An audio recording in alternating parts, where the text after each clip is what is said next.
Assalamualaikum warahmatullahi wabarakatuh. Saya mahasiswa Uniska Banjarmasin, mata kuliah metodologi penelitian. Dosen pengampu Bapak Adi Surya STMT. Tema yang saya ambil adalah filsafat ilmu, ontologi, epistemologi, dan aksiologi, dan logika sains. Nama saya Saiful Anwar, NPM 17640101, kelas reguler siang Banjarmasin.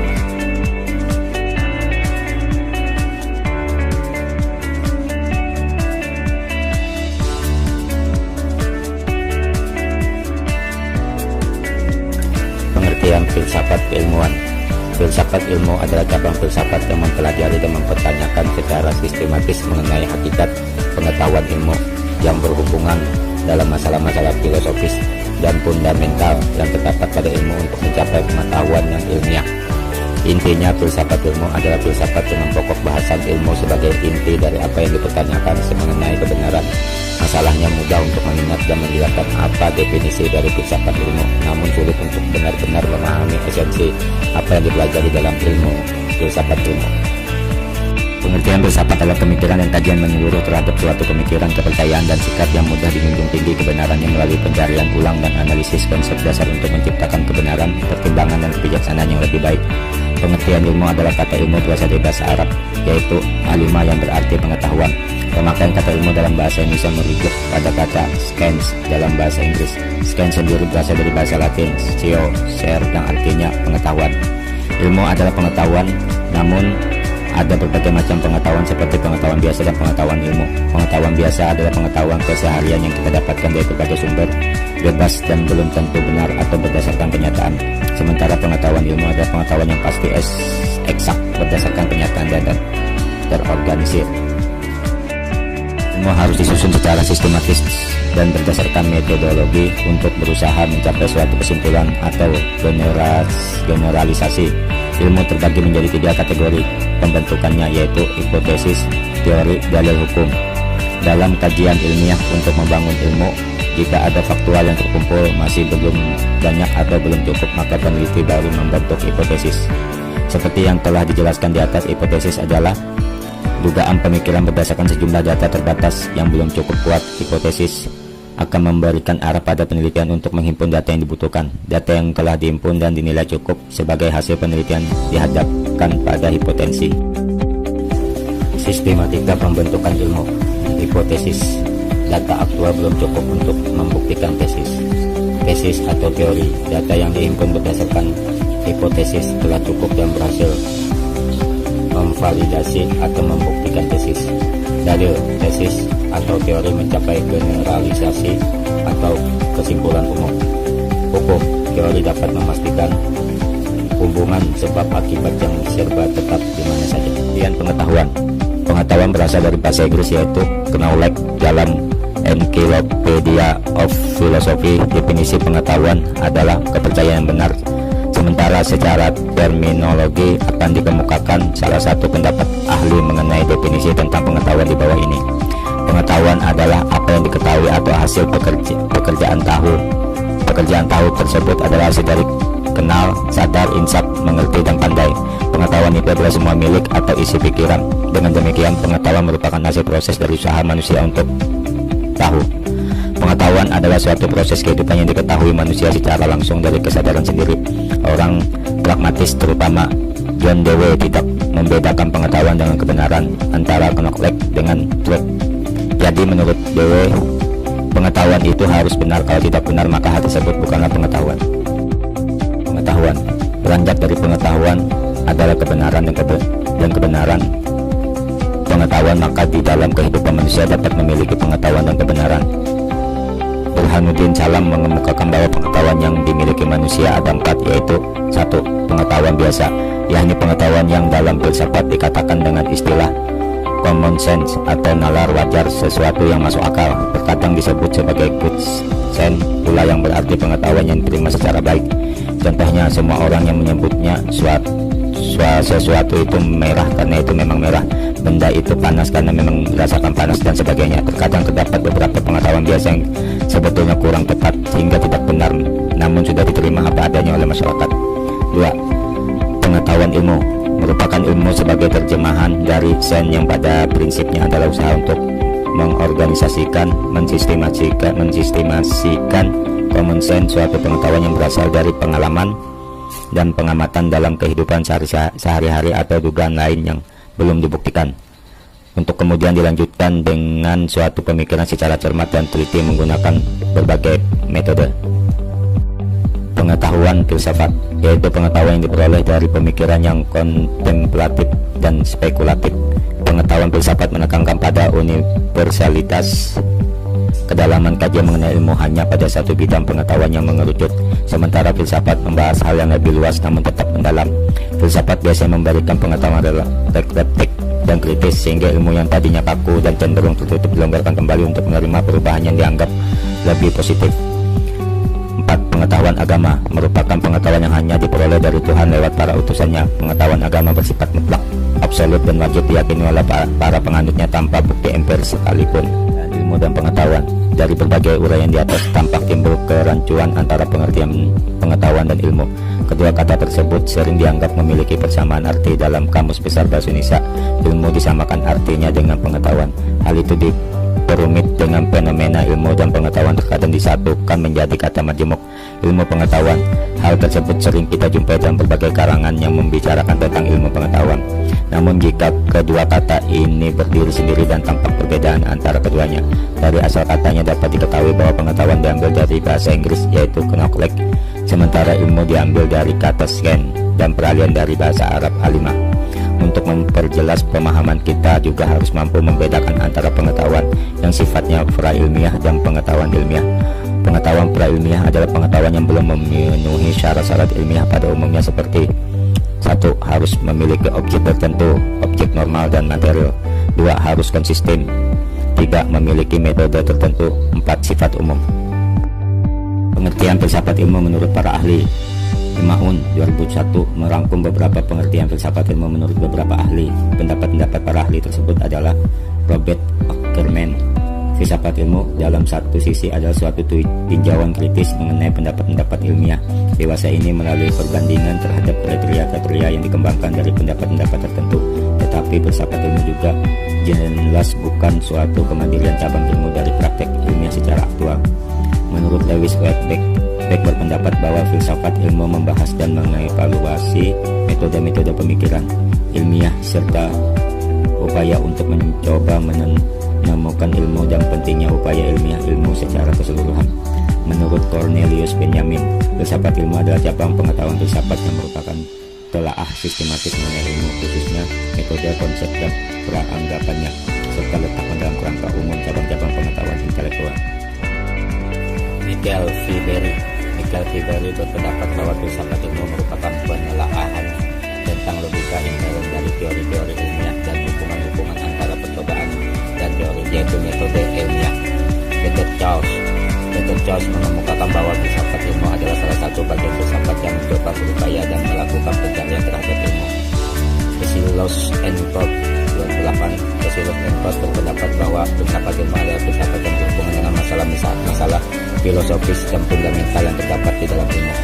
Dalton dan kawan-kawan 2007, filsafat ilmu mengacu pada keyakinan seseorang tentang esensi pengetahuan ilmiah, esensi metode dalam pencapaian pengetahuan ilmiah, hingga kehubungan antara ilmu dan perilaku manusia. Ratner 1966. Sementara itu Ratner berpendapat bahwa filsafat ilmu adalah salah satu bagian dari epistemologi yang merupakan filsafat yang berfokus pada kajian tentang karakteristik pengetahuan ilmiah. Anurawan 2012, filsafat ilmu merupakan salah satu cabang filsafat, khususnya dalam epistemologi yang mempelajari hakikat pengetahuan ilmu. Ruang lingkup filsafat ilmu. Ruang lingkup filsafat ilmu adalah filsafat pengetahuan yang secara spesifik mengkaji hakikat ilmu yang berdasarkan pada ontologi, epistemologi, dan aksiologi, yaitu ontologi. Ontologi berasal dari kata ontos yang berarti berada dan logos berarti ilmu. Jadi bisa disimpulkan bahwa ontologi adalah ilmu yang membahas tentang hakikat sesuatu yang ada sehingga sesuatu tersebut bisa dipercaya masyarakat. Hakikat kenyataan atau realitas memang bisa didekati ontologi dengan dua macam sudut pandang. Kuantitatif, yaitu dengan mempertanyakan apakah kenyataan itu tunggal atau jamak. Kualitatif, yaitu dengan mempertanyakan apakah kenyataan realitas tersebut memiliki kualitas tertentu seperti daun berwarna hijau atau bunga mawar yang berbau harum. Beberapa aliran dalam bidang ontologi antara lain adalah monisme, yaitu aliran mempercayai bahwa hakikat dari segala sesuatu yang ada adalah satu saja, baik yang asal itu berupa materi maupun rohani yang menjadi sumber dominan dari yang lainnya. Dualisme, yaitu kelompok ini meyakini sumber asal segala sesuatu terdiri dari dua hakikat, yaitu materi, jasad, dan jasmani spiritual. Materialisme, yaitu aliran ini menganggap bahwa yang ada hanyalah materi dan bahwa segala sesuatu yang lainnya yang kita sebut jiwa atau roh tidaklah merupakan suatu kenyataan yang berdiri sendiri. Idealisme, yaitu idealisme merupakan lawan dari materialisme yang juga dinamakan spiritualisme. Aliran menganggap bahwa hakikat kenyataan yang beraneka warna itu semua berasal dari roh, sukma, atau yang sejenis dengan itu. Agnostisisme, yaitu pada intinya agnostisisme adalah paham yang mengingkari bahwa manusia mampu mengetahui akibat yang ada, baik yang berupa materi maupun yang berupa rohani. Epistemologi berasal dari kata Yunani yaitu episteme, berarti pengetahuan, dan logos berarti pemikiran. Jadi epistemologi adalah cabang ilmu filsafat yang membahas tentang ilmu pengetahuan dari suatu yang ada di dalam pendidikan. Epistemologi ini mengarah pada pengetahuan atau teori ilmu pengetahuan. Dalam hal ini kita membahas bagaimana ilmu pengetahuan itu diperoleh dan bagaimana kita mengetahui apa yang kita ketahui. Banyak sekali perdebatan mengenai ilmu pengetahuan. Unsur ilmu pengetahuan antara lain mengetahui, diketahui, kesadaran mengenai sesuatu yang diketahui. Dalam hal pendidikan, epistemologi berkaitan dengan metode yang diberikan oleh guru. Contohnya, kita harus tahu kenapa pendidikan itu harus didirikan dan apa yang melatar belakangi pendidikan di negara ini. Epistemologi mempelajari tentang hakikat dari pengetahuan, justifikasi, dan rasionalitas keyakinan. Dalam epistemologi berpusat pada 4 bidang, yaitu analisis filsafat terkait hakikat dari pengetahuan dan bagaimana hal ini berkaitan dengan konsep-konsep seperti kebenaran, keyakinan, dan justifikasi. Berbagai masalah skeptisisme, sumber-sumber dan ruang lingkup pengetahuan dan justifikasi atas keyakinan, kriteria bagi pengetahuan dan justifikasi. Aksiologi merupakan cabang filsafat ilmu yang mempertanyakan bagaimana manusia menggunakan ilmunya. Jadi yang ingin dicapai oleh aksiologi adalah hakikat dan manfaat yang terdapat dalam suatu pengetahuan. Aksiologi berasal dari kata Yunani aksion, nilai, dan logos, teori, yang berarti tentang nilai. Dalam aksiologi ada 2 komponen berdasar, yaitu etika, moralitas, dan estetika, keindahan. Etika adalah cabang filsafat aksiologi yang membahas tentang masalah-masalah moral. Kajian etika lebih fokus pada perilaku, norma, dan adat istiadat yang berlaku pada komunitas tertentu. Dalam etika, nilai kebaikan dan tingkah laku yang penuh dengan tanggung jawab terhadap diri sendiri, masyarakat, alam, maupun terhadap Tuhan sebagai Sang Pencipta. Estetika merupakan bidang studi manusia mempersoalkan tentang nilai keindahan. Keindahan mengandung arti bahwa di dalam diri segala sesuatu terdapat unsur-unsur yang tertata secara tertib dan harmonis dalam satu kesatuan hubungannya yang menyeluruh. Maksudnya adalah suatu objek yang indah bukan semata-mata bersifat selaras serta berpola baik, melainkan harus juga mempunyai kepribadian. Sains, logika berasal dari kata Yunani logos yang berarti hasil pertimbangan akal pikiran yang diutarakan lewat kata dan dinyatakan dalam bahasa. Logika adalah salah satu cabang filsafat. Sebagai ilmu logika disebut dengan logika epistem atau ilmu logika, ilmu pengetahuan yang pelajari percakapan untuk berpikir secara lurus, tepat, dan teratur. Ilmu di sini mengacu pada kemampuan rasional untuk mengetahui dan percakapan mengacu pada kesanggupan akal budi untuk mewujudkan pengetahuan di dalam tindakan. Kata logis yang mempergunakan tersebut bisa diartikan dengan masuk akal. Dasar-dasar logika. Konsep bentuk logis adalah inti dari logika. Konsep itu menyatakan bahwa kesahihan, validitas sebuah argumen ditentukan oleh bentuk logisnya, bukan oleh isinya. Dalam hal ini logika menjadi alat untuk menganalisis argumen, yaitu hubungan antara kesimpulan dan bukti atau bukti-bukti yang diberikan premis. Logika silogistik tradisional Aristoteles dan logika simbolik modern adalah contoh-contoh dari logika. Ada 2, yaitu logika alamiah. Logika alamiah adalah kinerja akal budi manusia yang berpikir secara tepat dan lurus sebelum dipengaruhi oleh keinginan-keinginan dan kecenderungan-kecenderungan yang subjektif. Kemampuan logika alamiah manusia ada sejak lahir. Logika ini bisa dipelajari dengan memberi contoh penerapan dalam kehidupan nyata. Logika ilmiah memperhalus, mempertajam pikiran serta akal budi. Logika ilmiah menjadi ilmu khusus yang merumuskan asas-asas yang harus ditepati dalam setiap pemikiran. Berkat pertolongan logika ilmiah, inilah akal budi dapat bekerja dengan lebih tepat, lebih teliti, lebih mudah, dan lebih aman. Logika ilmiah dimaksudkan untuk menghindarkan kesesatan atau paling tidak dikurangi. Sejarah sains. adalah studi tentang sejarah perkembangan sains dan pengetahuan ilmiah termasuk ilmu alam dan ilmu sosial. Sejarah seni dan humaniora disebut sebagai sejarah filologi dari abad ke-18 sampai akhir abad ke-20. Sejarah sains khususnya ilmu fisika dan ilmu biologi sering disajikan dalam narasi progresif yang mana teori yang benar menggantikan keyakinan yang salah. Interpretasi sejarah yang lebih baru seperti dari Thomas Kuhn menggambarkan sejarah sains dalam istilah yang lebih bernuansa seperti paradigma yang saling bersaing atau sistem konseptual dalam matriks yang lebih luas yang mencakup tema intelektual, budaya, ekonomi, dan politik di luar sains. Sains adalah sekumpulan pengetahuan empiris, teoritis, dan pengetahuan praktis tentang dunia alam yang dihasilkan oleh para ilmuwan yang menekankan pengamatan, penjelasan, prediksi, dan fenomena di dunia nyata. Historiografi dari sains sebaliknya seringkali mengacu pada metode historis dari sejarah intelektual dan sejarah sosial. Namun kata sains dalam bahasa Inggris relatif baru, pertama kali diciptakan oleh William Bell pada abad ke-19. Sebelumnya orang menyelidiki alam menyebut dari diri mereka tersendiri sebagai filsuf alam.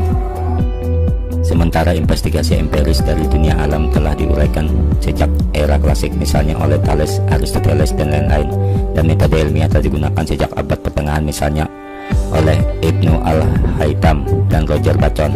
Munculnya sains modern terkadang diselusuri kembali ke periode modern awal selama masa yang dikenal sebagai revolusi ilmiah yang terjadi pada abad ke-16 dan ke-17 di Eropa. Metode ilmiah dianggap begitu berdasar bagi sains modern sehingga beberapa orang menganggap penyelidikan dalam alam sebelumnya sebagai pra-ilmiah. Secara tradisional, sejarawan sains telah mendefinisikan sains cukup luas untuk mencakup penyelidikan tersebut. Simpulan, hasil penelitian antara lain berupa teori disumbangkan ke hasanah ilmu pengetahuan, sedangkan ilmu yang ada di hasanah tersebut dimanfaatkan oleh para perancang, perencana, dan pengembangan untuk melakukan kegiatan dalam bidang keahliannya. Menurut Geisel 1981, perancangan mempunyai 3 langkah utama, yaitu imaging, presenting, dan testing. Sedangkan imaging dilakukan sebagai berdasarkan empirical knowledge. Perancangan atau pengembangan selain menggunakan pengetahuan dari hasanah ilmu pengetahuan juga mempertimbangkan hal-hal lain seperti estetika, perhitungan ekonomis, dan pertimbangan politis, dan lain-lain. Terhadap hasil perancangan, pengembangan juga dapat dilakukan penelitian evaluasi yang hasilnya juga akan memperkaya hasanah ilmu pengetahuan.